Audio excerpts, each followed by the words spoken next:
Mesdames et messieurs, bonsoir. Les Ivoiriens se sont exprimés dans les urnes ce dimanche 25 octobre pour choisir leur président, le président de la République de Côte d'Ivoire. L'enjeu de ce scrutin présidentiel, c'est bien entendu le choix d'une personne, d'un candidat, le choix d'un projet de société, d'un programme de gouvernement. Les Ivoiriens, ici en Côte d'Ivoire et ceux vivant à l'extérieur, se sont donc prononcés et attendent dans l'impatience, on peut le dire, le résultat de ce scrutin présidentiel. Pour cette nuit électorale, nous avons des invités avec nous sur ce plateau. Kadi Fatiga. Bonsoir, chers téléspectateurs. À commencer par ma droite, nous avons Dr Nikez Il Nielben, il est sociologue. Madame Grace Yaba, spécialiste en communication politique, et Marie-Paul Kodjo, de la plateforme de la société civile pour l'observation de l'élection présidentielle. Et le dernier que je vous présente, c'est Aboubakar Fama Touré, qui est analyste politique. Donc, chers téléspectateurs, avec nos invités, nous allons échanger sur le processus électoral, sur l'ambiance qui a prévalu au cours de ces 2 semaines de campagne. Nous allons aussi parler de la typologie des candidats, de la nature du régime politique en Côte d'Ivoire, de la spécificité du processus électoral et des mutations politiques en Côte d'Ivoire depuis l'indépendance jusqu'à nos jours. Au cours de cette émission, nous allons nous rendre au siège de la commission électorale indépendante où se trouve notre correspondant permanent, Thomas Benchi. Bonsoir Thomas, quelles sont les premières nouvelles? Bon, d'accord. Si c'est nous, c'est la vieille école, hein, je ne suis pas habitué à ces oreillettes-là.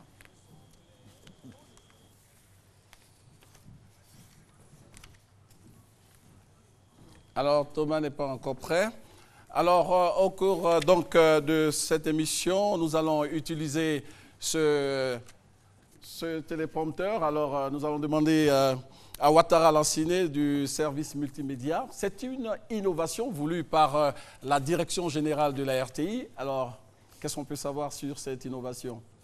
Alors, sachez que c'est une plateforme interactive qui va donc au fur et à mesure être alimenté par les chiffres que la CEI va nous communiquer, et ces chiffres également Thomas Bayenki évidemment pourra nous communiquer, qui seront donc consolidés et présentés, et qui aura l'avantage justement de nous présenter toutes les circonscriptions électorales là où les résultats seront disponibles, et évidemment on pourra les fournir au fur et à mesure aux téléspectateurs.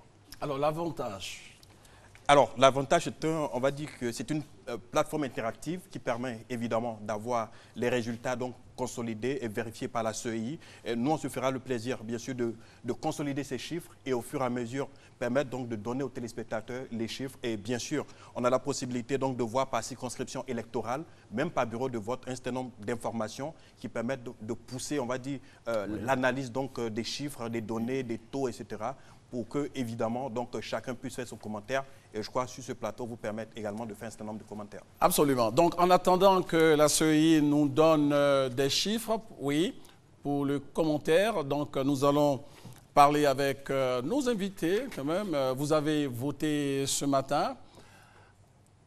Alors, quel est votre constat? Merci. Commencez, vous prenez la parole. Prenez la parole, hein. Prenez la parole. On peut commencer par vous, Madame Kodjo. Merci beaucoup. Voilà. Nous avons voté ce matin. Moi, j'ai voté dans la commune de Makori. C'était très calme. Les gens venaient doucement, mais venaient. Pas de violence, aucune violence. En tout cas, tout s'est passé dans de très bonnes conditions, selon moi. Alors, Thomas Bayenchi est prêt. Nous allons donc nous rendre au siège de la commission électorale indépendante. Thomas, vous avez l'antenne. Quelles sont les premières nouvelles, Thomas? D'accord. Alors, Thomas Bayenchi est prêt. Nous allons donc nous rendre au siège de la commission électorale indépendante. Thomas, vous avez l'antenne. Quelles sont les premières nouvelles, Thomas? D'accord. Bonsoir David Mobio, mesdames et messieurs, bonsoir et bienvenue. Bienvenue au siège de la commission électorale indépendante. C'est d'ici que les résultats officiels provisoires vous seront communiqués au fur et à mesure qu'ils parviendront des 19 861 bureaux de vote répartis sur l'ensemble du territoire. Bonsoir, Monsieur Gervais Koulibaly. Bonsoir, Monsieur Thomas Bayonchi. Vous êtes deuxième vice-président de la commission électorale indépendante et il vous reviendra jusqu'à ce que le porte-parole de la commission arrive de sa mission sur le terrain de donner éventuellement des résultats. Et c'est une tâche qui n'est pas tout à fait aisée. Je vous souhaite bon courage. Mais déjà, ce sur quoi je voudrais que vous nous situiez, c'est de nous dire comment s'est déroulé le scrutin sur l'ensemble du territoire, selon les informations qui ont pu vous parvenir. Bien, je voudrais vous remercier et saluer tous les Ivoiriens. Féliciter déjà les Ivoiriens qui ont pris part au scrutin de cette journée. Le scrutin s'est bien déroulé. D'après les informations que nous ont relayées nos collègues qui sont à l'intérieur du pays, parce qu'il faut signaler que chacun des commissaires centraux a une zone de couverture et mes autres collègues sont donc à l'intérieur du pays, certains à Korogo, d'autres à Bouna, et ainsi de suite, à Gagnoa, etc., etc. Ils nous ont donc dit que le scrutin s'était bien déroulé, qu'il n'y avait pas eu d'incident majeur, bien sûr, à part quelques incidents techniques relatifs à cette nouvelle technologie que nous avons introduite, à savoir l'usage des tablettes biométriques. Ouais, mais justement, parlez-nous-en, ces incidents techniques, quelle pourrait être la répercussion sur l'ensemble de la proclamation des résultats provisoires? Mais écoutez, les tablettes il y avait deux objectifs que nous poursuivions en utilisant ces tablettes. Le premier objectif devait nous permettre de procéder à une identification plus sûre, plus sereine des électeurs par la biométrie. Vous savez, nous avons voulu éviter ce que chacun d'entre nous reprochait un peu à notre système, c'est-à-dire qu'on disait souvent qu'on faisait voter les morts ou on laissait les morts voter, etc., etc. Mais là, nous avons voulu, par la biométrie, nous assurer que c'était vraiment la personne concernée qui procédait au vote. Premier objectif. Ça, c'était le premier objectif. Le deuxième objectif, c'était de pouvoir transmettre assez rapidement les résultats que nous avions depuis les bureaux de vote jusqu'à la commission centrale. C'était le deuxième objectif. Si le premier objectif a plus ou moins marché et qu'il y a eu quelques difficultés, nous pensons que le deuxième va être certainement atteint et que les commissaires locaux et les membres des bureaux de vote vont pouvoir nous faire parvenir assez rapidement les résultats depuis les bureaux de vote. Précisément, qu'est-ce qui n'a pas marché? Qu'est-ce qu'on reproche à la chose techniquement, ce ne sont pas les tablettes qui sont en cause. C'est vrai qu'il y a eu quelques, comme tout appareil, il y a eu quelques appareils défaillants, c'est normal. Mais on avait prévu aussi de les remplacer le cas échéant. Donc, ils ont été remplacés. Mais il y avait aussi le fait que nos présidents de bureaux de vote ne s'étaient pas encore familiarisés véritablement avec cet appareil, avec cet outil. Notons que c'est la première fois qu'on l'utilise en Côte d'Ivoire. Vous avez dû remarquer que dès le départ, il y a eu quelques difficultés. Et puis par la suite, quand ils ont eu un petit coup une petite aide, les appareils, ils ont réussi à commencer à les faire marcher. Mais pour la plupart du temps, on avait déjà assez avancé avec l'ancien système. Nous leur avons demandé de continuer. Là où ils avaient vraiment avancé avec l'ancien système, on a dit continuer. Mais conséquence de cette légère défaillance ou de cette faillance, qu'est-ce que ça pourrait porter sur le processus? Rien du tout sur le processus à proprement parler. Rien de fondamental dans la mesure où nous utilisions les deux. Il y avait et l'ancien système, c'est-à-dire que nous faisions la vérification biométrique, mais cela ne nous empêchait pas de faire aussi la vérification, comme nous disons, sur la liste physique. Les deux étaient prévus. Et nous devions faire les deux. Là où la vérification biométrique ne pouvait pas marcher, on a continué le processus en faisant la vérification comme nous le faisions traditionnellement sur la liste électorale normalement. Vous l'avez dit, l'autre objectif, c'était de pouvoir livrer les résultats provisoires rapidement. Oui. Cela sera-t-il possible? Ben, nous sommes en train d'attendre que les commissaires, les présidents des bureaux de vote nous fassent parvenir de manière électronique les résultats là où les appareils ont pu marcher. Voilà. Je voudrais aussi faire remarquer que nous avons noté sur le bulletin de vote, pour tous ceux qui ont l'encre indélébile sous les doigts, nous avons tous voté, nous avons noté qu'il y a 10 candidats dont les effigies sont sur le bulletin de vote. Pourtant, on a entendu parler de certaines défaillances. Les résultats que vous allez proclamer concerneront-ils ces 10 candidats ou les 7 restants? Il faut noter que dès l'instant où le Conseil constitutionnel donne la liste définitive et que nous remettons à chaque candidat le récépissé définitif, il est difficile de faire une marche arrière en ce qui concerne le processus électoral. Parce que les bulletins, à partir de ce moment-là, commencent à être imprimés et à être édités. On ne va donc pas faire une marche arrière pour recommencer chaque fois que quelqu'un va dire que je ne suis plus candidat. Imaginez-vous, on a eu une démission, je pense, vendredi, ou jeudi, il y a eu la dernière démission, le dernier retrait. Alors si c'était en ce moment-là qu'il fallait recommencer encore les bulletins de vote, nous n'aurions pas pu tenir notre date des élections. Donc, les candidats restent sur le bulletin de vote. Ils ont informé la nation qu'ils n'étaient plus candidats et nous pensons que leurs électeurs ne porteront plus le choix sur eux. Mais si d'aventure un choix était porté sur eux, nous comptabilisons ce choix-là. Parce que le retrait du candidat ne peut pas jouer sur la conduite normale du processus électoral. Donc nous comptabilisons les votes qu'ils auront. D'accord. Alors, le nombre de bureaux de vote, je l'ai donné tout à l'heure, si je ne m'abuse, 19 841. Oui, absolument. Et les Ivoiriens de l'étranger sont-ils dans ce nombre ou bien sont-ils comptabilisés? Quels sont les pays concernés? Ben, nous avons naturellement 19 838 bureaux de vote. 838. Oui, 138 bureaux de vote. Et nous avons 19 pays à l'étranger qui sont comptabilisés. Donc 19 pays à l'étranger. En Afrique, nous en avons autour de 9, je crois. Le Ghana, le Togo, le Burkina, le Mali, le Sénégal, la Guinée, l'Afrique du Sud, le Gabon, la Tunisie. Je pense que je n'en ai pas omis un. Ensuite, nous en avons en Europe, la France, l'Italie, le Benelux, la Suisse, l'Allemagne.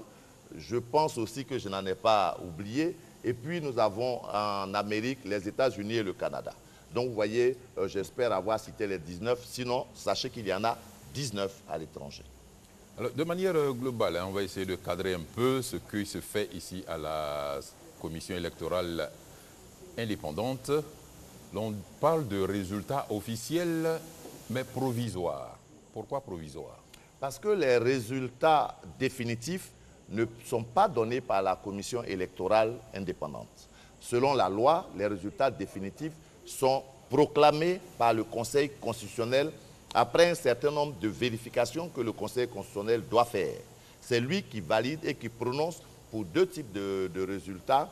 Pour l'élection du président de la République, il en est de même que les résultats du référendum sont prononcés par le Conseil constitutionnel. La Commission électorale prononce des résultats provisoires à ce niveau-là. Par contre, pour d'autres élections, le Conseil, peut-être que les élections des maires et autres, le Conseil et la Commission électorale indépendante prononce les résultats définitifs. D'accord. Monsieur le deuxième vice-président, vous avez vu que lorsque les Ivoiriens vous ont vu à l'antenne, ils s'attendaient à des résultats tels que vous nous avez décrit. Le processus, on n'a pas la certitude d'avoir beaucoup de résultats aujourd'hui, bien que vous ayez eu recours à de nouvelles technologies. Est-ce que la Commission électorale indépendante est tenue par un certain nombre de délais pour finir de proclamer les résultats provisoires? En tout cas, le Code électoral a prévu que la Commission électorale indépendante a 5 jours après la clôture du scrutin pour donner les résultats provisoires. La Commission, nous avons donc 5 jours, Nous avons clos le scrutin aujourd'hui 25. Oui. Nous avons jusqu'au 30 octobre pour proclamer, pour donner les résultats provisoires. Mais je peux dire aux Ivoiriens qu'ils n'auront pas à attendre jusqu'au 30 pour avoir les résultats. Le président de la commission électorale l'a suffisamment dit. Nous allons nous atteler à faire en sorte qu'ils aient les résultats le plus rapidement possible. Tout au plus. Je ne vais pas m'avancer, je laisse le soin à mes collègues qui sont en train d'arriver. Il vaut mieux attendre qu'ils arrivent parce que les commissaires centraux doivent arriver. Mais je pense qu'avant le 30, nous aurons donné les résultats, longtemps avant le 30. Voilà David Mobio, vous vous situez un peu sur ce qui se fait ici à la CEI et vous laissez le temps de poursuivre vos échanges avec vos consultants, vos intervenants sur le plateau là-bas à la RTI. Et monsieur le deuxième vice-président, nos micros et nos caméras restent en veille pour quelque information que vous ayez à nous donner, résultat ou tout autre. Nous ferons signe à David Mobio pour qu'il nous donne l'antenne. Pour l'instant, David Mobio, nous vous revenons. Merci Thomas Bayanchi. Vous n'avez qu'à demander l'antenne et puis vous l'aurez. Alors, on va continuer les échanges sur ce plateau. C'est vrai qu'on parle d'affluence, c'est vrai. Mais une élection avec zéro violence, c'est nettement mieux. Madame Niabagras. Oui, évidemment, c'est le souhait de tout Ivoirien d'aller à des élections apaisées. Et là, je pense, en ce qui me concerne, que le peuple ivoirien vient de se démarquer en allant à ces élections de façon pacifique. Je peux le dire sans me tromper, il n'y a pas eu de signaux de violence signalés ci et là. Et je pense qu'on doit remercier de façon spéciale ce peuple-là qui a gagné en maturité. D'accord. Voilà. C'est vrai, vous avez voté ce matin, vous avez certainement vu. Là, je parle un peu du taux de participation. On va en parler vers la fin de cette émission, mais pour l'instant, on va quand même donner un point de vue, le tour de table. On commence par vous. Votre constat? Mon constat est que, en tout cas, ce taux est nettement inférieur à celui de 2010. Parce que les queues qu'on avait observées à l'époque, la manière dont les gens se prenaient pour aller aux élections était totalement différente. C'est vrai que c'est une incertitude ce taux. Oui, c'est vrai parce que nous n'avons pas encore les chiffres. Hein. Oui, nous ne les avons pas, hein, mais c'est juste des constats, comme vous l'avez si bien dit. Parce qu'à l'époque déjà, la longueur des files, le temps d'attente était un indicateur. Alors qu'aujourd'hui, on a voté du moins. Là où moi j'ai fait des observations, ça s'est passé beaucoup plus rapidement, ce qui augure logiquement d'un taux qui serait inférieur à celui de 2010. Bon, pour l'instant, on ne peut pas être... Allons-y, Madame Kodjo, c'est le tour de table. Oui. Alors moi, en ce qui me concerne, comme Madame Niaba l'a dit, le peuple ivoirien a montré sa maturité. C'est vrai qu'il y a eu moins de monde au niveau des bureaux de vote, mais ce qui est tout à fait normal. Vous savez qu'en tant que membre de la société civile et de la poésie, on a eu à approcher les femmes lesquelles, après 2010, avaient très peur des élections. Pour elles, élection rimait avec violence. Oui. Donc, il faut savoir que dans tous les pays qui sortent d'une crise, l'élection qui suit, le taux de participation est tout à fait faible. Et puis, n'oublions pas qu'après 2010, il y a eu les élections législatives et il y a eu aussi les municipales. Eh bien, le taux de participation était beaucoup plus faible. Donc, c'est tout à fait normal. L'essentiel, c'est qu'on soit parti de façon pacifique. Ça s'est bien passé. Le ministre, monsieur Gervais Coulibaly, le vice-président l'a dit, on aurait pu craindre des violences, des actes de vandalisme à l'échelle nationale. Non, ça s'est très bien passé. Le taux de participation demeure un indicateur important. Merci, M. Mobio. Moi, je voudrais, comme mes prédécesseurs, saluer la maturité de la population ivoirienne dans son attitude dans le cadre de ce processus électoral. Mais au-delà, il faut saluer également l'engagement des organismes sociaux, notamment la société civile. Il faut saluer également la mutation qu'il y a eu chez les acteurs politiques eux-mêmes, les leaders politiques, je pense qu'on va en parler. Leur langage a migré, on va en reparler certainement. Il faut saluer également le changement qu'il y a eu au niveau de la presse. La presse, à quelques exceptions près, a joué la carte de l'apaisement. Il faut saluer également les acteurs que sont les responsables des communautés qui se sont engagés, les leaders religieux, les leaders traditionnels, qui n'ont pas voulu que nous revivions le drame de 2010. Donc il faut saluer et les populations et les organismes sociaux. D'accord. Alors nous allons dans quelques instants parler un peu de l'ambiance qui a prévalu au cours des 2 semaines de campagne. Pour l'instant, nous allons voir un peu l'ambiance qui a prévalu aujourd'hui pendant le vote. Voilà. On va y aller. Nous venons de voter, nous venons d'accomplir notre devoir civique, un devoir citoyen. C'est important de voter, donc je demande à tous nos concitoyens de prendre un peu de leur temps cette journée du dimanche 25 octobre pour aller voter. Je viens de faire un acte très important pour la Côte d'Ivoire, un acte civique pour moi personnellement aussi, pour dire que je suis très fière de voter. Je serai fière d'être élue, remercier Dieu qui a permis que je sois élue et dire à tous mes frères ivoiriens qui viennent pour qu'on puisse fêter cette élection. Là, je constate que les électeurs sont venus nombreux. Nous sommes inscrits ici pour marquer notre proximité avec le peuple, avec nos parents et pour partir de Bois d'Icro à la conquête de la Côte d'Ivoire. Nous espérons être le nouveau président de la République de Côte d'Ivoire à l'issue de ce vote. Dans la vie de la nation démocratique, il y a un jour où le pouvoir revient au peuple.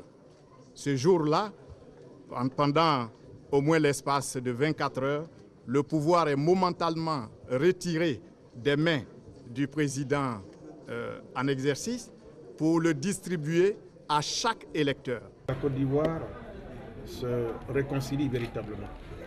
Ils savent qu'ils ont une belle opportunité de faire renaître le respect des droits de l'homme.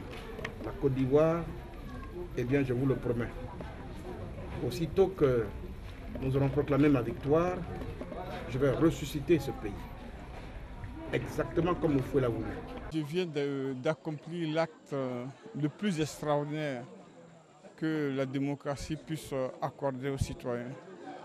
C'est un devoir et ce devoir ne peut en aucun cas être occulté par quoi que ce soit et pour aucune des raisons. On ne prend pas la République parce qu'on veut la prendre. Je me dis que je serai ce soir donc proclamé président de la République.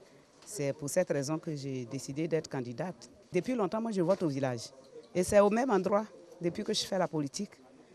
Quand je suis candidate aux élections locales et cette fois-ci aux présidentielles. Voilà, c'était donc le vote des candidats. Nous allons donc revenir sur le contenu des messages des candidats. Qu'est-ce qui vous a particulièrement, je veux dire, impressionné, marqué par le discours, par exemple, du candidat, le président sortant Alassane Ouattara? On va commencer par vous, Grâce.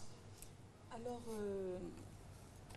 je ne pourrais pas de façon personnelle me prononcer, mais au nom de la société civile que je représente et que Dr Kodjo aussi représente, je pourrais quand même saluer l'ensemble des candidats, en particulier les dames qui se sont distinguées ou démarquées.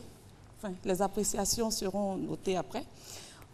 Concernant le président, je peux me permettre, le candidat, le président sortant, voilà. On commence par lui, mais on va parler aussi des autres candidats. D'accord.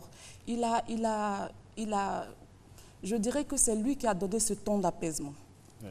Il n'est pas venu en tant que chef revendiquant. J'ai bien gouverné, j'ai bien géré, votez-moi.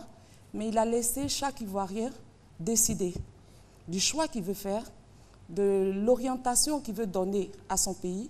Et je pense que ça a été suivi aussi par tous les autres acteurs, notamment tous les candidats qui sont passés, que ce soit les femmes, les hommes et tout.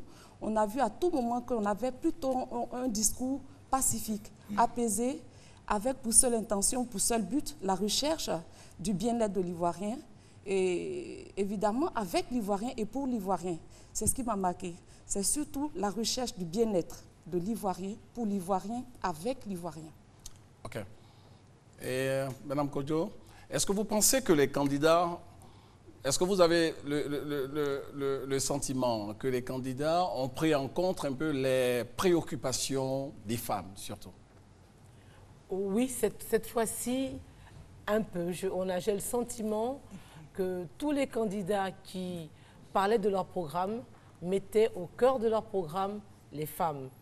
Mais pour répondre à la question que vous avez posée tout à l'heure, j'ai senti chez tous les candidats d'abord l'amour du pays, l'amour de la patrie, la détermination.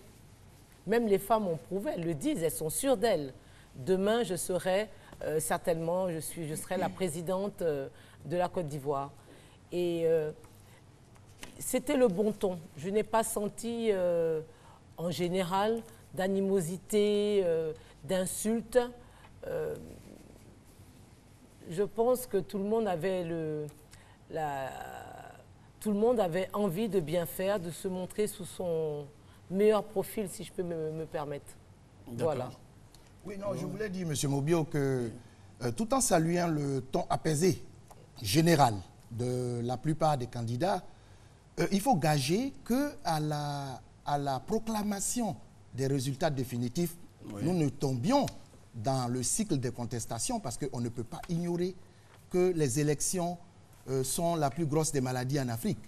Parce que si vous regardez les chiffres, les élections tuent plus que le sida. Souvent, dans certains pays, vous prenez le Libéria, les élections au Libéria, les élections en Guinée, vous prenez les élections de Côte d'Ivoire en 2010, vous prenez le Kenya. Déjà, il y a 5 ans au Kenya, les élections sont un drame en Afrique parce que, comme je le disais tout à l'heure, les leaders politiques, les acteurs politiques, les organismes sociaux ne comprennent pas bien le mécanisme du jeu politique. Donc, gageons qu'à la proclamation des résultats, nous restions dans le bon ton.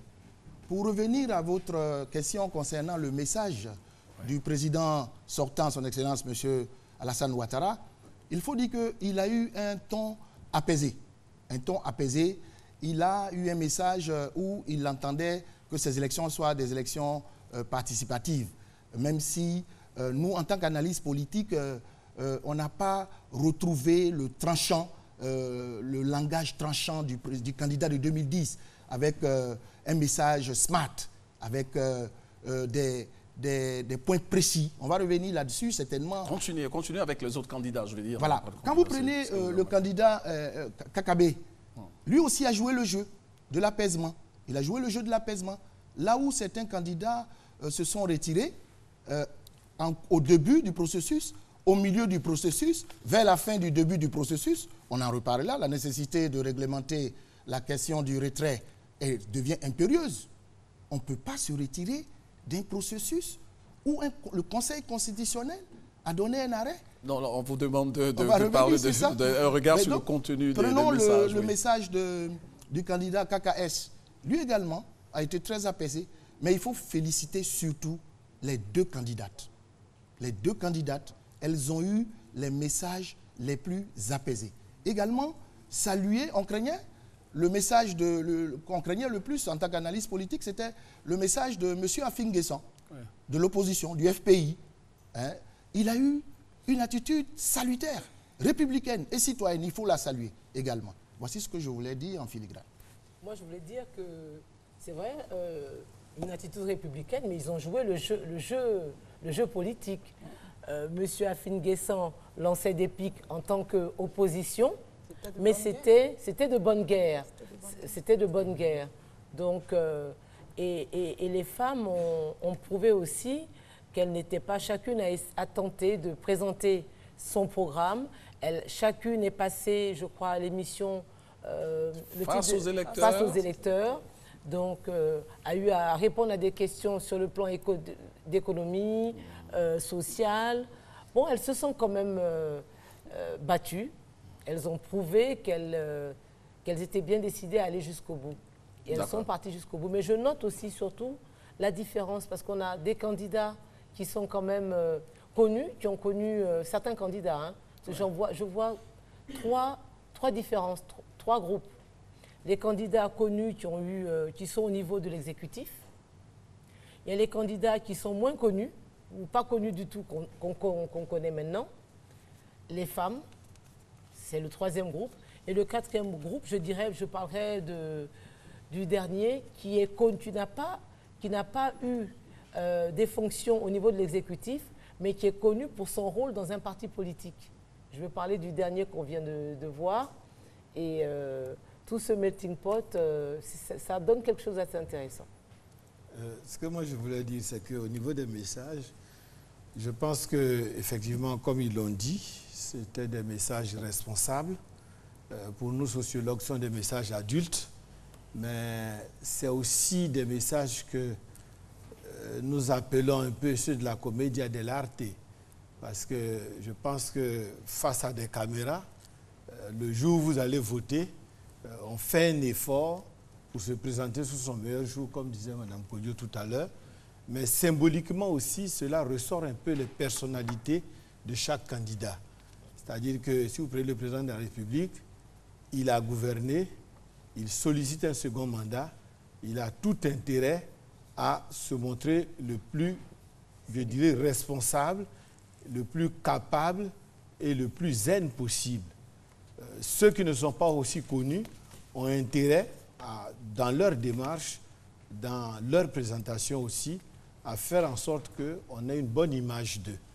Parce que c'est vrai que la campagne, on peut se permettre beaucoup plus de choses, mais le fait d'aller juste glisser le bulletin dans l'urne, je pense qu'en ce moment-là, ça a félicité. Ils ont fait l'effort de faire ressortir une part de leur personnalité, mais essentiellement d'adopter un ton assez apaisé et qui peut donner une idée naturellement à ceux qui veulent, qui ont envie de les suivre. D'accord. Alors, David, peut-être, pourquoi ne pas essayer de relever un peu l'intérêt du vote? Parce que moi, ça me paraît toujours un peu étonnant. Quand, le jour de l'élection, ça veut dire que tout le monde est sur le même pied d'égalité. Chaque voix compte. Comment expliquer? C'est extraordinaire, voter finalement. Qu'on soit démuni, qu'on soit riche, notre voix compte. Je me permets de noter que le candidat KKS l'a représenté sous forme j'allais dire, d'allégorie, pour dire que l'élection est l'occasion où le citoyen, au sein de la communauté politique, détient le pouvoir. Le pouvoir revient au citoyen. Le citoyen désigne donc son délégant, celui à qui c'est une forme de contrat social. C'est consubstantiel aux droits naturels d'un individu au sein d'une communauté. Donc c'est ce jour-là que le citoyen doit aller exprimer pour faire le choix de ce qu'il pense être capable de le diriger. Donc ce qui donne tout un intérêt à l'élection, en tout cas dans le modèle de la démocratie moderne qu'on connaît. Parce que la démocratie telle que connue traditionnellement n'est pas celle que nous pratiquons aujourd'hui, qui est une démocratie d'emprunt du fait de la colonisation. Donc c'est ce qui donne au vote un très grand intérêt. Et j'interpelle ici les organisations de la société civile, parce que le vote est l'acte citoyen le plus important dans la vie d'une nation. Il faut donc faire une sensibilisation de culture citoyenne pour que, même lorsqu'on n'est pas d'accord avec les candidats qui sont à l'élection, à une élection, aller voter est un acte citoyen. On va en parler tout à l'heure, mais pour l'instant, je voulais parler un peu du contenu des messages des candidats. Est-ce que vous n'avez pas constaté un point commun au niveau des messages des candidats, régulièrement à Ivoirien nouveau, réconciliation, cohésion sociale? Pourquoi les candidats insistent-ils sur la cohésion sociale, la réconciliation? Ce n'est pas encore une réalité? Bon, moi, c'est... Prenez la parole. Hein. Oui. La parole, hein. Bon, voilà, moi, à ce niveau, j'avais d'abord remarqué l'insistance d'abord sur la démocratie, oui, le jeu démocratique, la capacité à faire vivre la démocratie. C'est le candidat Kakabe qui a parlé de réconciliation. Effectivement, je pense que nous y reviendrons. Mais il est évident qu'avant toutes les élections, pendant et parfois, comme l'a dit le docteur tout à l'heure, il y a toujours des rumeurs. Nous, les sociologues, nous sommes toujours interpellés par les rumeurs. Donc, à partir de ce moment-là, je pense qu'il est intéressant de se poser la question, parce que les choses ne se règlent pas toutes en même temps. On réglera peut-être cette question d'élection d'abord, mais vous savez, c'est beaucoup plus facile. Le conflit est naturel, hein? C'est plutôt la paix qui est anormale. Je veux dire, nous, les sociologues, le démontrons que la paix est un rêve, c'est un leurre de la société depuis qu'elle existe. a plus connu de situations de trouble qu'elle n'a connu de situations de paix. Absolument. Et c'est plus facile de rentrer en guerre que de sortir par la paix. Tout à fait. Donc, naturellement, ça nous hante tous quelque part. C'est vrai que nous faisons notre exercice des pas de paix, mais nous n'allons pas perdre de vue quand même qu'il n'y a pas 4 ans que nous sortons d'une situation difficile. D'accord. Merci. L'actualité de ce dimanche, c'est bien évidemment l'élection. Donc, après le vote des candidats, nous vous proposons le vote des électeurs. D'Abobo à Anyama, les électeurs ont pris d'assaut tous les bureaux de vote ce dimanche matin.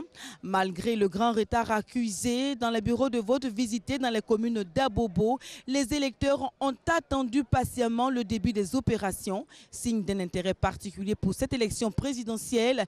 Et si le fait de voter, le fait de choisir un président de la République est primordial pour ces électeurs, nombreux parlent d'accomplir un devoir civique. Ce matin, je suis venu voter parce que j'ai mon bureau de vote ici, il veut Guinéré. Pour moi, le vote, c'est un devoir civique. C'est un devoir civique pour tout bon citoyen. Je dois venir participer à l'élection du président de la République, à qui on doit confier le futur destin de la Côte d'Ivoire. Abobo et Anyama sont calmes à ce jour de vote. Au groupe scolaire et école Plateau, les électeurs arrivent par flux régulier dans la plupart des bureaux de vote. Personne ne cède à l'impatience, personne ne cède à l'indiscipline. Chacun attend son tour de vote. Je suis venu voter mon candidat pour la paix dans le pays. Je viens voter, c'est pour la réussite de la Côte d'Ivoire. Ambiance très détendue, ambiance bon enfant ici dans ce groupe scolaire. Pour cette femme de 69 ans, tout le monde est libre de voter comme il le veut, mais cela doit se faire dans la paix. Il est 6h43 à Mans et dans cette école au quartier Cafop, on prépare les bureaux de vote pour accueillir les électeurs. À notre arrivée, les présidents de bureaux de vote sont déjà à leur poste ainsi que leurs assesseurs. Plusieurs représentants du Canada sont présents eux aussi. Les électeurs, eux, arrivent par petits groupes ou individuellement. Nous restons à l'EPP d'Oyagouné jusqu'à 7h30 et à 7h, rien n'était encore prêt. Aucun kit disponible pour démarrer l'opération de vote. Ils sont dévoués. Ils sont venus déjà nombreux dès 6h30. Mais ce que nous déplorons un peu, c'est que les responsables de la CEI ne sont pas encore arrivés avec le matériel de vote. Cette situation a été contrariante et harassante pour les électeurs qui, découragés, ont rompu les petits rangs formés devant les bureaux de vote. On attend la CEI pour le matériel. Hier, on était là-bas, ils nous ont dit qu'ils vont faire venir le matériel. Aucun matériel n'est encore arrivé, à part le matériel biométrique. Les présidents de bureaux de vote avaient déjà appelé les responsables de la CEI du Tonkoui pour information. Face à l'impatience des premiers électeurs, il était plus de 8 heures quand quelques minutes plus tard arrive le superviseur de la CEI du Tonkoui. Cette situation de retard dans l'acheminement du matériel électoral est sans doute le premier couac de ce scrutin présidentiel dans la commune de Mans. Et comme promis par la CEI, chaque bureau de vote a été doté d'une tablette biométrique. Pour cette présidentielle 2015, l'on note une innovation majeure, l'introduction de la tablette numérique. Cet instrument permettra justement de sécuriser les élections. Ce dimanche après-midi, jour de vote à l'école primaire publique d'Alépé 1, c'est le calme. La plupart des électeurs est venus tôt ce matin, selon les assesseurs de la commission électorale indépendante interrogée. 6 bureaux de vote sont logés dans cet établissement. Ces femmes ont l'index marqué à l'encre indélébile. Elles regagnent leur domicile, heureuses du déroulement du scrutin. Je suis venue voter. Et je suis vraiment très contente parce qu'au début, j'ai eu un peu peur. Mais voilà, j'ai attendu l'après-midi pour pouvoir venir. Je suis venue, vraiment, c'est bien calme et tout le monde vote bien et il n'y a rien à dire. Atmosphère détendue, c'est le même constat au lycée moderne d'Alépé. La même ambiance de sérénité règne dans les rues de la commune, située à 40 km d'Abidjan, la capitale économique. Des commerces sont ouverts, c'est le signe que les appels à l'apaisement ont porté des fruits. Pour la circonstance, je me suis déplacé spécialement. Les choses se passent normalement. Apparemment, il n'y a aucun problème. Tout se passe de façon fair play. Au groupe scolaire Montezo, à 11 km d'Alépé, les électeurs sont convoyés vers les lieux de vote. Une mobilisation massive qui traduit la responsabilité des électeurs. À quelques heures de la fermeture des bureaux de vote, l'ambiance de calme du dimanche matin prédomine. Voilà, c'était les comptes rendus de nos envoyés spéciaux sur place à l'intérieur du pays. Kadi, oui. Une préoccupation par rapport au vote. Oui, on vient de voir quand même déjà dans le film, tôt le matin, les électeurs sont sortis. On a même vu une femme de 69 ans, pas très bien portante, mais qui est tout de même sortie pour voter. Des bureaux de vote qui n'ouvrent pas tôt, mais on attend. Pourquoi voter, c'est si primordial? Mesdames, pour moi, c'est primordial parce que les Ivoiriens viennent apporter leur contribution citoyenne au jeu démocratique. Et mon vote, c'est ma liberté. Mon vote, c'est mon choix. En fait, il l'exprime de cette façon-là. Donc, pour la population ivoirienne, c'est très important. Donc, c'est pour ça qu'ils viennent voter. C'est un devoir citoyen, on le dit d'ailleurs. Hein. C'est une démarche citoyenne. Voilà pour moi pourquoi les Ivoiriens viennent voter et attendre. Allez-y. Ce que je voulais dire, c'est que nous estimons que voter, les gens sont si excités quelque part, parce que voter, c'est décider. Parce que d'habitude, nos responsables décident à notre place. Aujourd'hui, comme par hasard, nous décidons à leur place. Voilà pourquoi derrière décider, nous commençons par le D qui veut dire déceler une difficulté, il y a un problème, il y a une élection, on n'est pas satisfait. Il y a plusieurs candidats qui vont nous proposer des solutions par rapport à nos préoccupations. Ensuite, on va explorer des solutions parce qu'on va chercher le meilleur candidat. Chacun va essayer de faire un projet de société. Ensuite, le C, ça sera collecter beaucoup d'informations parce qu'on ne choisit pas un candidat par hasard, ni au hasard, ni en fonction de son faciès. Ensuite, il y aura l'identification de notre option. On a une option, on a un choix parmi tous les programmes. Oui. Ensuite, oui, vous allez continuer, mais je veux dire, c'est un choix responsable. Oui, expliquez-moi un peu pourquoi, quand on opère un choix, on a du mal à dire que j'ai choisi tel candidat. Bien. Oui, c'est une autre donnée, ça. Effectivement, vous savez très bien que choisir, c'est renoncer. C'est tout à fait philosophique. Quand on choisit, on renonce. Et nous savons que sur le plan sociologique et psychologique, quand on choisit quelqu'un, c'est comme si nous avons rejeté quelqu'un d'autre. Alors qu'on pourrait aller à une compétition saine, faire encore un choix entre des programmes.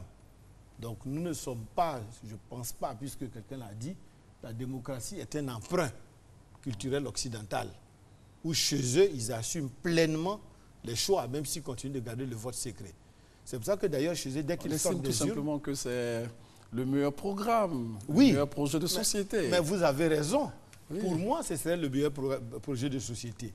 Mais vous savez très bien que dans notre apprentissage, ne nous cachons pas la face.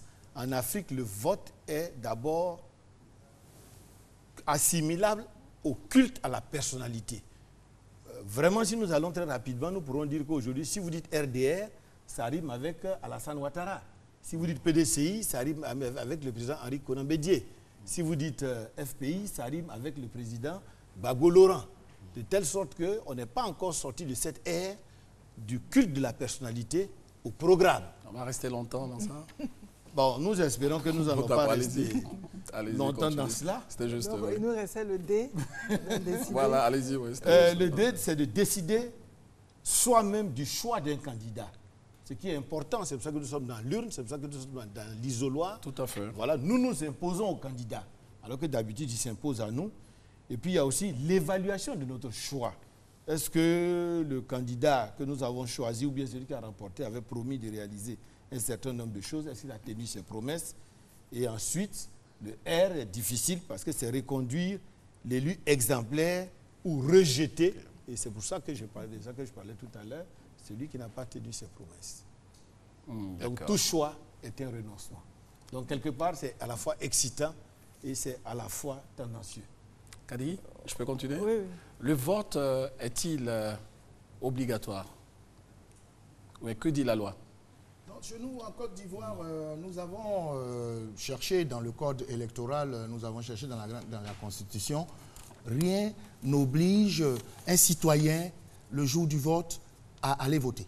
Ce n'est pas obligatoire en Côte d'Ivoire jusqu'à maintenant, dans l'état actuel de notre ordonnancement juridique.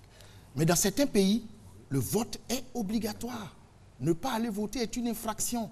Mais nous, en Côte d'Ivoire, nous n'avons pas fait ce choix. Donc le vote n'est pas obligatoire en Côte d'Ivoire. D'aller voter, ce n'est pas obligatoire. C'est pour ça qu'on appelle... On peut choisir de ne pas choisir. C'est un choix de ne pas choisir. C'est aussi un choix, il faut l'accepter comme tel.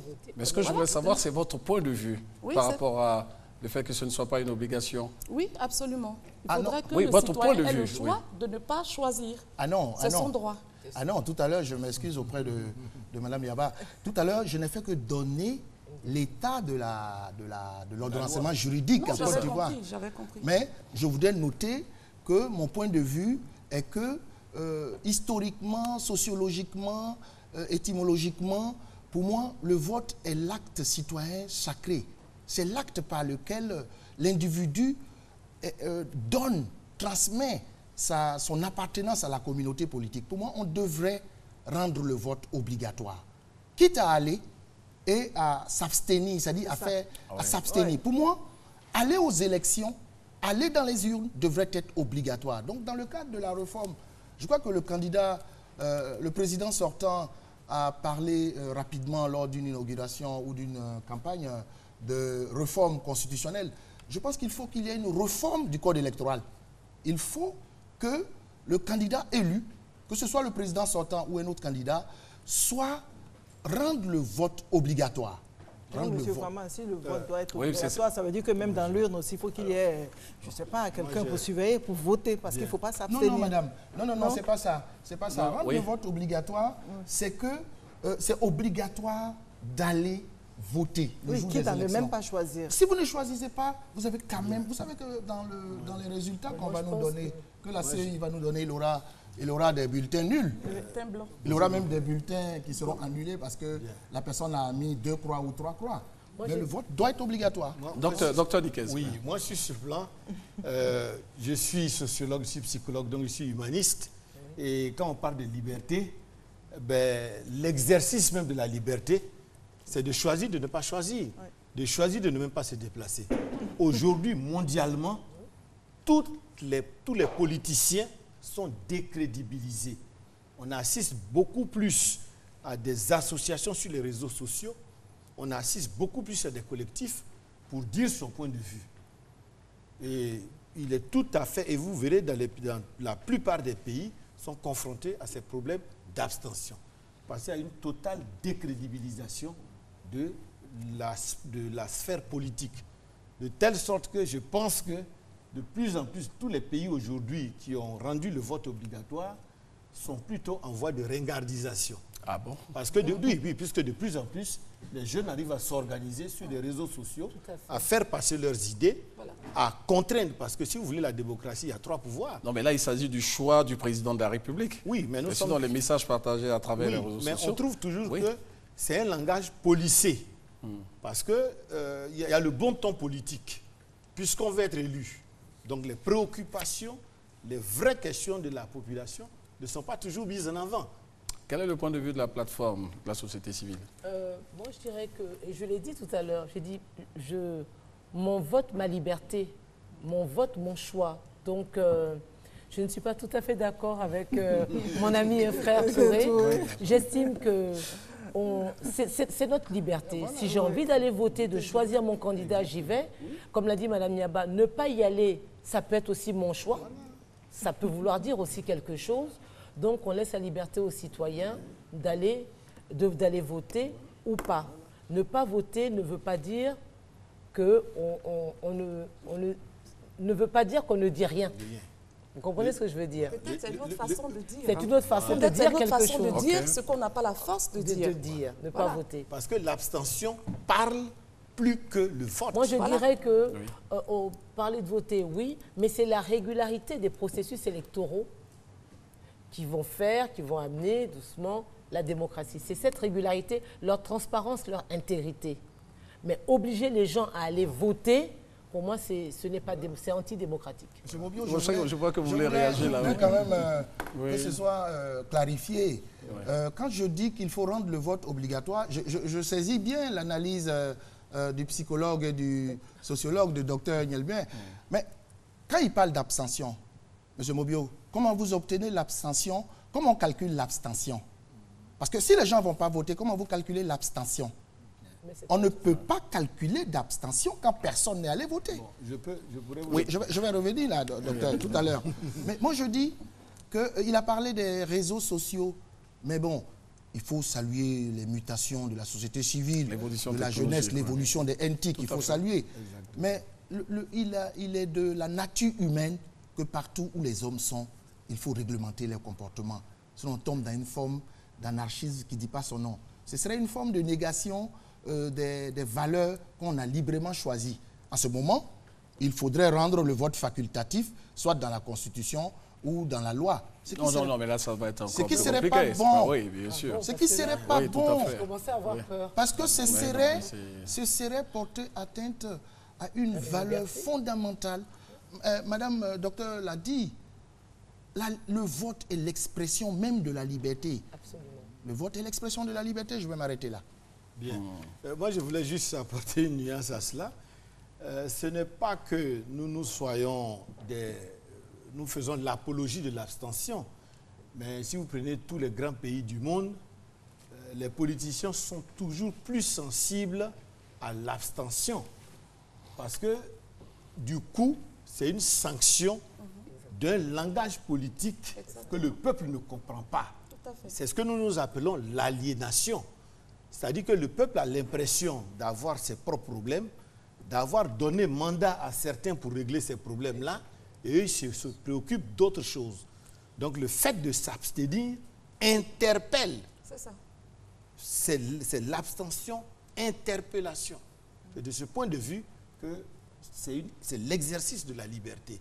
Je vous donne un mandat, j'ai l'impression que vous n'avez pas compris mon mandat, je m'abstiens d'aller voter, vous serez obligé de vous poser des questions. Comme on dit, on apprend plus dans l'échec qu'on apprend dans la réussite. L'analyste politique. Parce que parmi les candidats, là, je ne retrouve pas après tout l'homme qui m'intéresse. Justement. Je crois que l'analyste politique n'est pas tout à fait d'accord, mais ça semble quand même son explication. Je veux dire, la crainte, c'est le taux de participation pour diverses raisons. Sans être polémiste sur la question, je disais simplement que l'abstention dont parle le docteur Nielbin, mais j'y adhère parfaitement.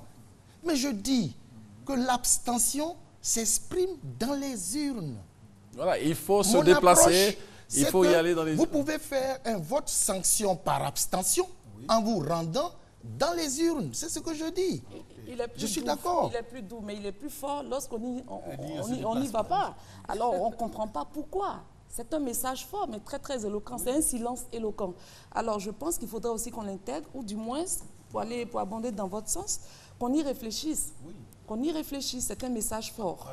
Le silence est un message fort. Vous avez parlé tout à l'heure de mutation. Oui. Effectivement, aujourd'hui, la société est en train de changer par les TIC.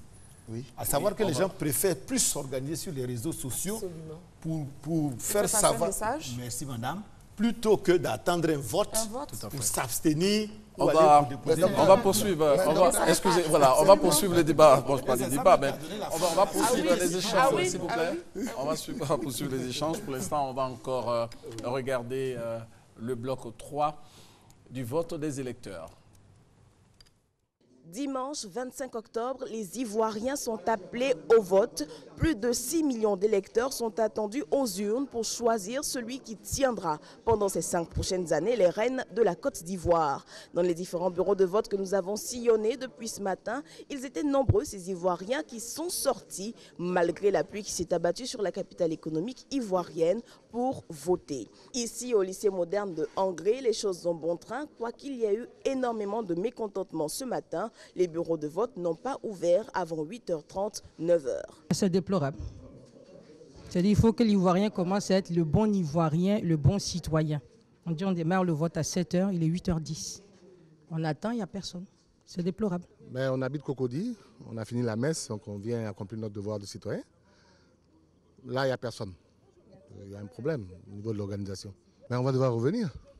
Parce qu'il faut bien qu'on accomplisse notre devoir. Mais maintenant, la machine est bien huilée et les votes ont repris.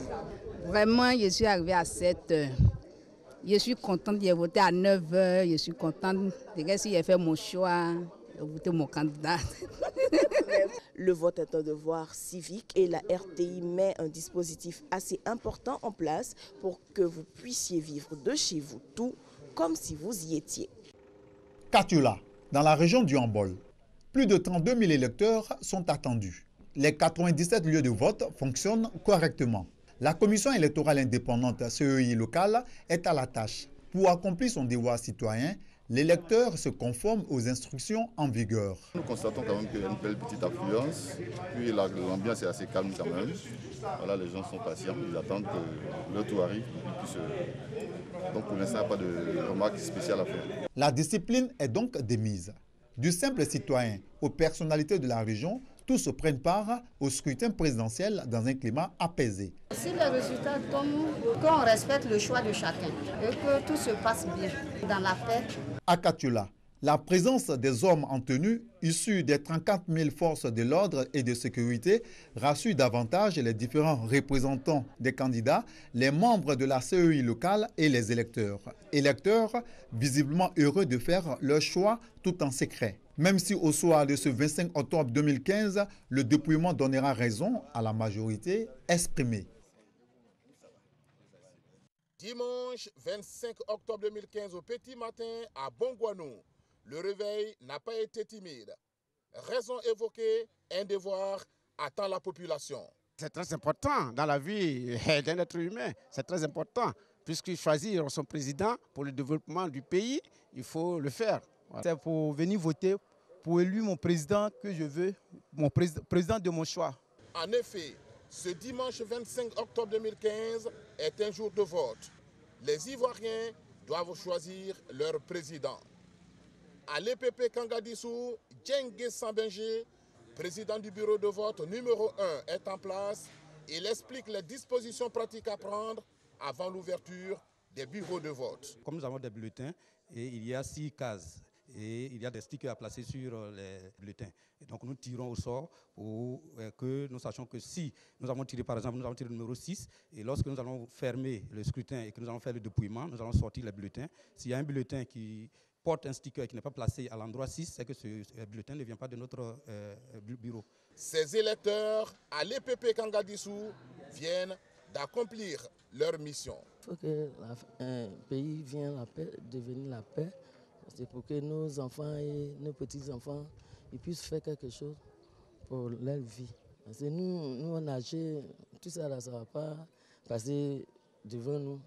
Les enfants qui viennent là, c'est eux, à cause de eux que nous on est en train de faire ça.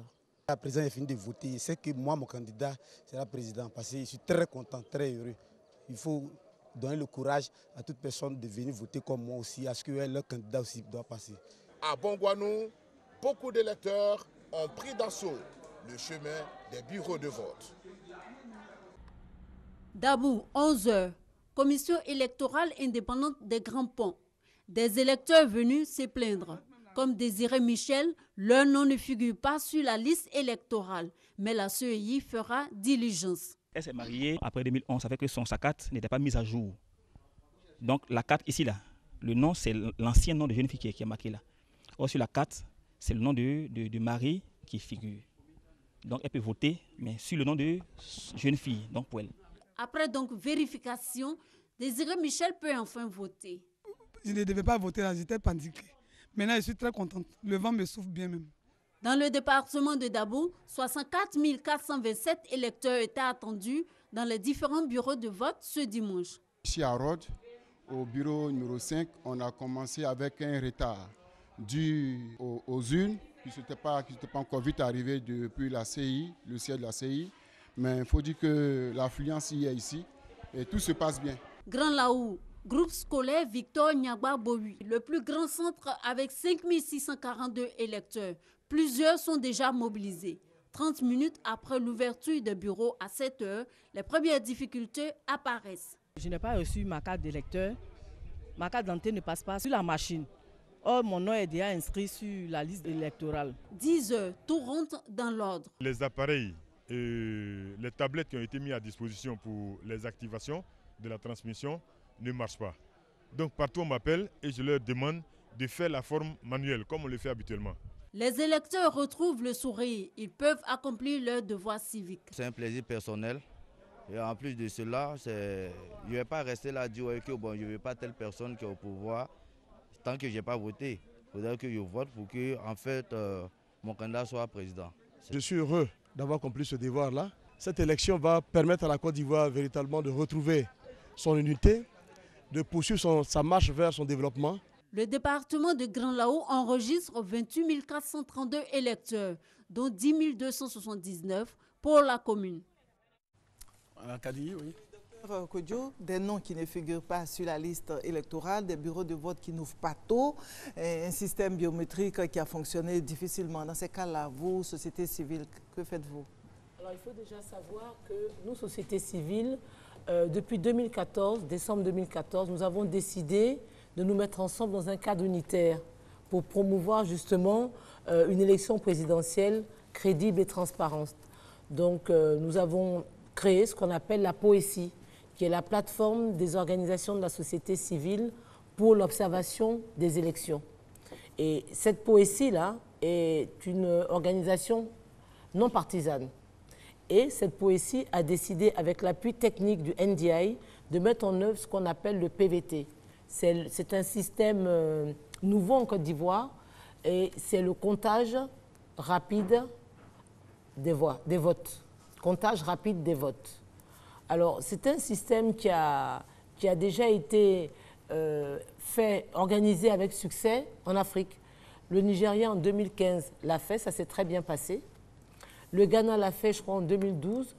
Le Kenya, le Malawi, etc. Donc, c'est déjà un système qui a commencé en 1986, si ma mémoire est bonne, et qui a eu beaucoup de succès. Alors, qu'est-ce que c'est que le PVT ?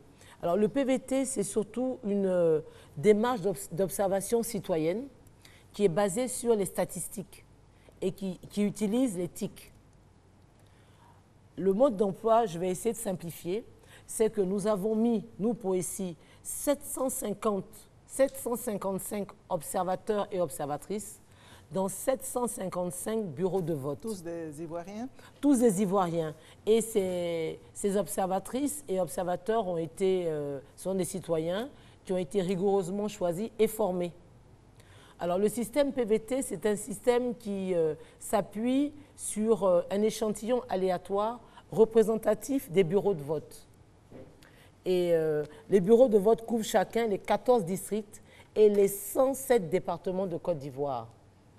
Alors, notre observatrice et observateur est dans un bureau de vote pendant tout le déroulement du scrutin. Il arrive à 6h30 devant le bureau de vote. Le bureau de vote s'ouvre à 7h. L'observateur ou l'observatrice entre dans le bureau de vote et il y reste jusqu'à la fermeture, donc de l'ouverture à la fermeture du bureau de vote. Donc, il assiste au décompte des voix. Et notre observateur, qui a été formé, a avec lui des grilles préétablies d'observation. Donc, tout ce qu'il va observer, il va le noter sur ces grilles et nous envoyer par des SMS codés ce qu'il voit. Alors, on a plusieurs SMS. Je ne sais pas moi, c'est un exemple. À 7h du matin, il nous dira si, par ce SMS codé, si le bureau de vote a ouvert à l'heure. Deuxième SMS codé, est-ce que dans ce bureau de vote, tout le matériel qu'il faut est là? Est-ce que dans ce bureau de vote, les représentants des candidats sont tous là ou non? Le taux de participation des femmes, ou est-ce qu'il y a des violences? Ce qui fait que nous, POECI, nous avons notre QG au Pullman, vous pouvez venir le visiter d'ailleurs, et nous avons dans notre QG des agents de collecte.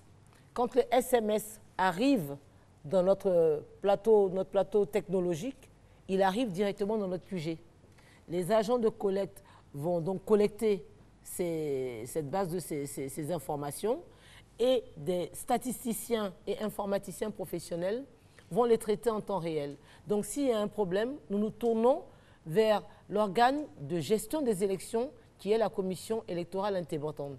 Et pour les tablettes, puisqu'elle me pose la question, C'est bien la POECI qui, lorsqu'elle a reçu les informations en temps réel, a prévenu la commission électorale indépendante en lui disant il y a 29% de tablettes qui ne fonctionnent pas, qui ne sont pas fonctionnelles.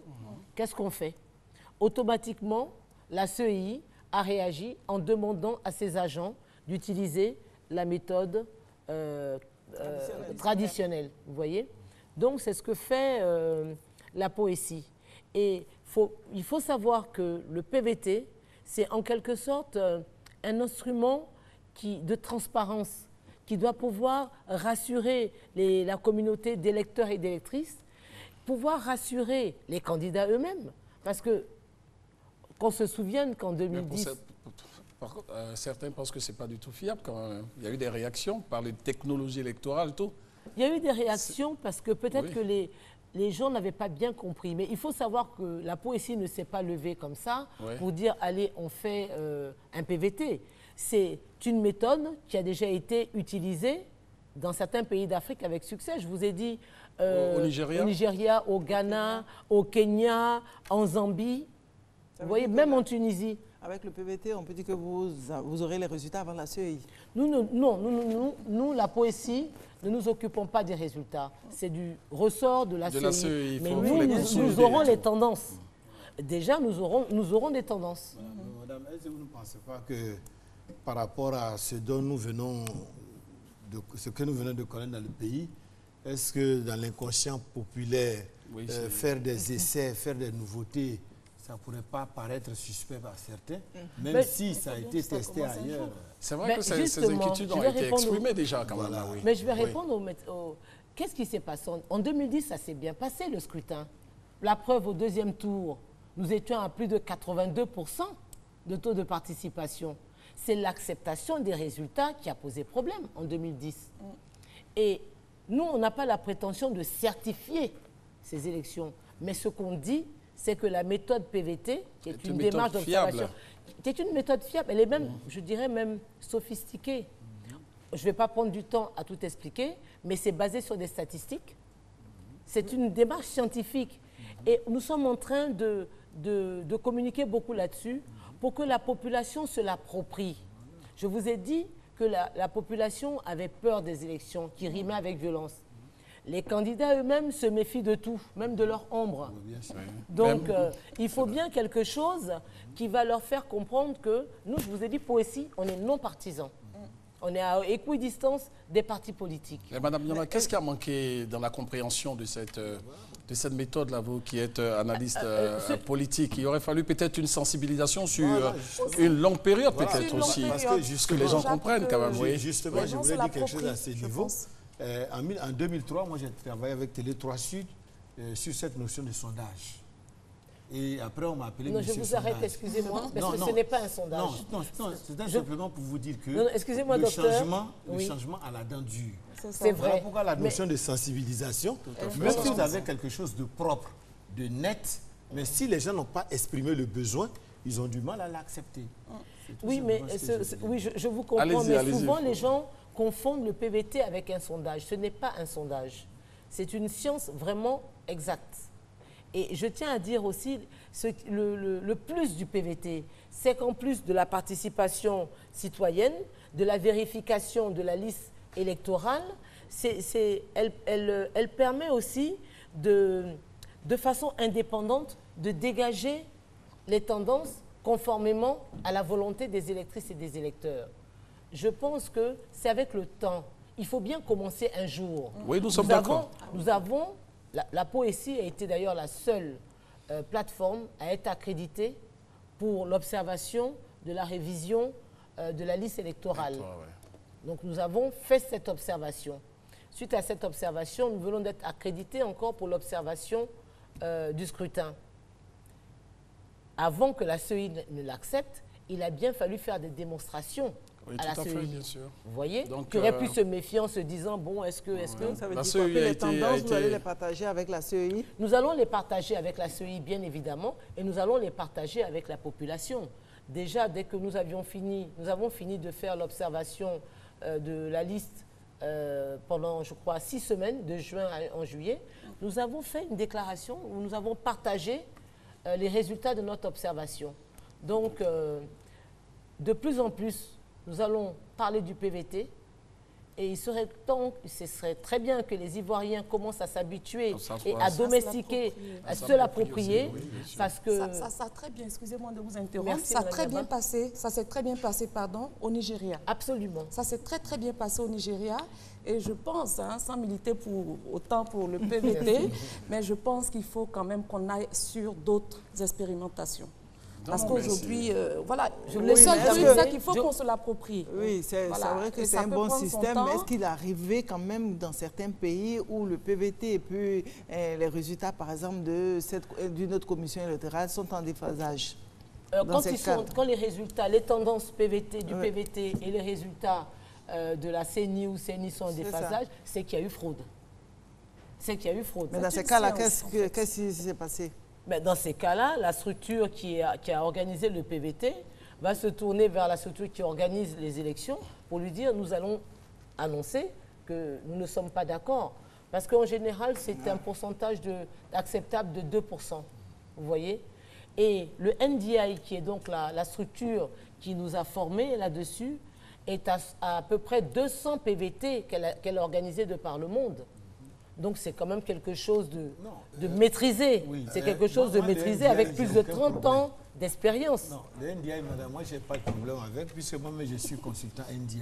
D'accord. Voilà, j'ai fait plusieurs formations pour eux, je suis tout à fait d'accord.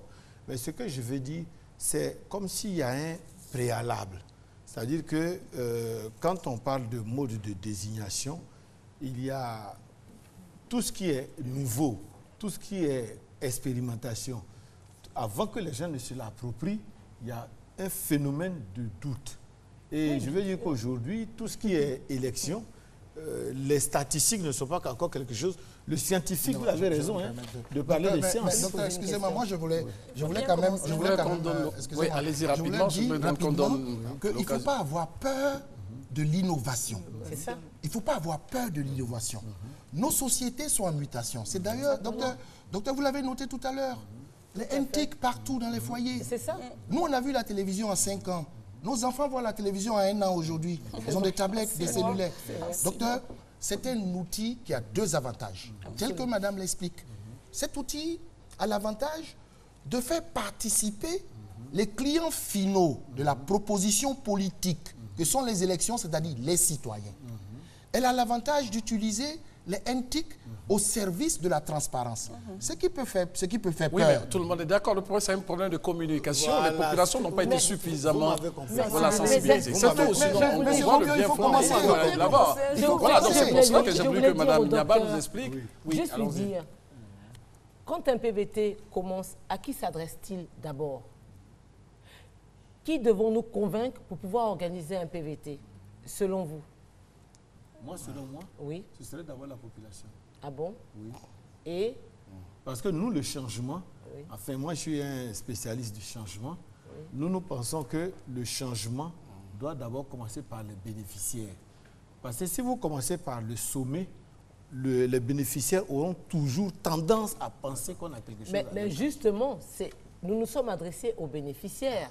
Et les bénéficiaires l'ont tellement bien compris que le sommet, je veux dire l'organe, la CEI, l'a compris aussi. Qu'est-ce que quand nos observateurs ne gênent personne, ils observent. D'accord. Le PVT, c'est quoi? Avant de vous laisser partir. Parce le PVT, c'est le comptage rapide des votes. C'est une méthode d'observation citoyenne qui est basée sur les statistiques et qui utilise les NTIC. Tout simplement, nous avons des observateurs qui observent et qui ont donc un appareil, un cellulaire si vous préférez, et qui envoie des SMS codés, des informations à un serveur central qui est dans notre QG, et nous traitons ces informations. Vous voyez, tout à l'heure, elle me parlait des tablettes. C'est nous qui avons informé la CEI que, attention, il y a 29% de tablettes qui ne sont pas fonctionnelles.